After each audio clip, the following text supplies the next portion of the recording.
Le message d'Ibrahim peut se manifester à l'extérieur. Avez-vous un exemple précis de cette manifestation? Très bien. Ok. Tu vois déjà, tu vis parmi les gens et tu te vois dans un désert. Tu ne vois que d'Allah, que Allah. Là, c'est le message d'Ibrahim qui s'est réalisé. Tu as un beit où il y a eu le ménage. Tu vas voir juste quelques éléphants qui essayent de t'attaquer. C'est-à-dire des big data, c'est-à-dire des informations énormes qui essayent de t'attaquer. Ça veut dire que le beit, et tu résistes bien sûr, le beit est bien construit. Il n'y a aucun commandeur, ça veut dire quand tu prends une décision et tu sens qu'il y a un autre commandeur qui essaie de t'induire en erreur, tu détectes facilement. Pourquoi tu le détectes? Tu le détectes puisque ton beit est déjà propre. C'est-à-dire tu veux faire quelque chose et là d'un seul coup, attends, sur quelle base je me base là pour prendre cette décision? Vite fait, tu détectes, ça sent mauvais. Ibrahim. Et bien sûr, il y a plein de choses.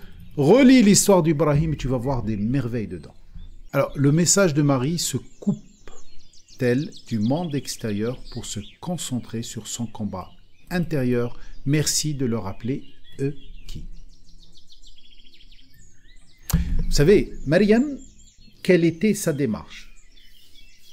Maryam, elle a dit, moi je n'accepte aucun homme. Tu arriveras à un stade où tu n'acceptes plus un message, une semence qui te vient de quelqu'un d'autre. Avant, oui. Mais au stade de Maryam, ça y est, c'est fini. Là, tu veux quelque chose qui vient directement d'Allah. C'est la même démarche de Ibrahim, la vision de Ibrahim. Vous voyez la vision de Ibrahim? Sa vision, c'était quoi? C'était pas simplement construire le beit. La vision d'Ibrahim, si vous vous souvenez, quand il a trouvé un astre, il a dit « Ah, ça c'est mon Rabbi, mon responsable d'évolution ». Ça veut dire qu'il a suivi une star, quelqu'un de connu, par exemple. Et après, disparu, il dit « Non, moi je veux quelque chose de meilleur ». Ah, il a vu la lune, il a dit « Waouh, ça c'est plus grand, c'est plus lumineux. Ah, ça y est, j'ai trouvé le responsable de mon évolution ». Attention, c'est une démarche normale, ça.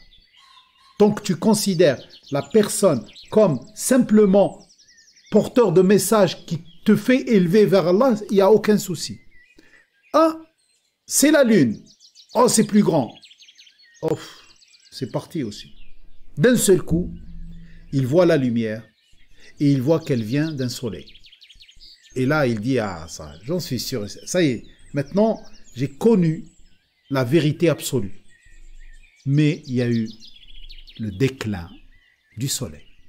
Et à ce moment-là, Ibrahim dit,